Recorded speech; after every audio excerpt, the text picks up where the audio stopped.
આય હાય ગુજરાતના લોકલાડીલા એવા ચંદનભાઈ રાઠોડ અને એમના કરિયર વિશે વાત કરવાના છે અને આવનારી ફિલ્મ વિશે આપણે વાત કરવાના છીએ, આવનારી ટીવી સિરિયલ વિશે પણ વાત કરવાના છીએ। ગુજરાતના ચંદનભાઈ રાઠોડે 2002 માં જ ડેબ્યુ કરી દીધું હતું, પણ તેમની લોકપ્રિય ફિલ્મ કઈ હતી ખબર છે?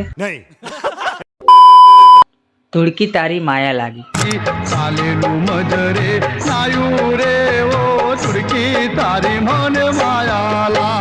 ત્યારથી જ તેમના કરિયરને બૂસ્ટ મળ્યું। તે ફિલ્મ રિલીઝ થઈ રાતોરાત તેમને સુપરસ્ટાર બની ગયા। તે ફિલ્મ 15 થી 20 અઠવાડિયા સુધી ચાલી હતી। પછી તેમને ઘણા બધા નેગેટિવ રોલ કર્યા હતા, જેમ કે દેશની કોઈ સરહદ પ્રેમને રોકી શકતી નથી, તેમાં વિલનનો રોલ નિભાવ્યો હતો। तेरी जान बचाने आया था, खुद ही अपनी जान खो बैठा। અને હવે આપણે વાત કરીએ કે તેમને ફિલ્મોમાં આવ્યા પહેલા શું કરતા હતા।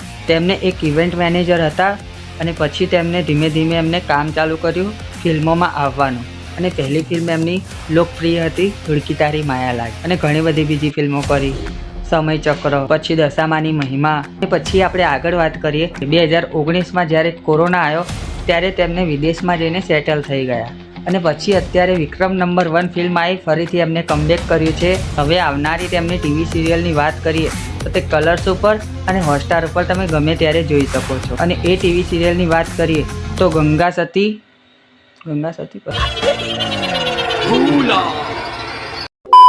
અને તે ટીવી સિરિયલનું નામ છે ગંગા સતી પાનબાઈ શ્યામ ધૂનનો નવો અધ્યાય।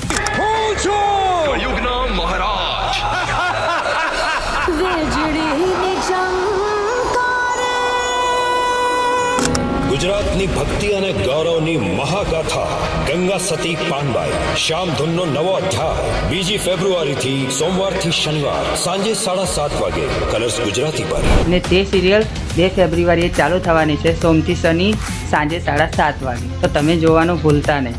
અને હા, અને આવનારી ફિલ્મની વાત કરીએ તો ધુડકી તારી માયા લાગી પાર્ટ 2 પણ બનવાનો છે। થોડોક સમય લાગી શકે છે, પણ તેમને ફરીથી સિનેમાઘરોમાં ફિલ્મો લાગવાની છે, તો તમે લોકો ભૂલતા નહીં। અને આ વિડીયો ગમ્યો હોય તો લાઈક કર્યા વગર જતા નહીં, અને કોમેન્ટમાં કહેજો કે તમને આવા વિડીયો ગમે છે કે નહીં। તો ચલો નવા વિડીયોમાં મળીએ।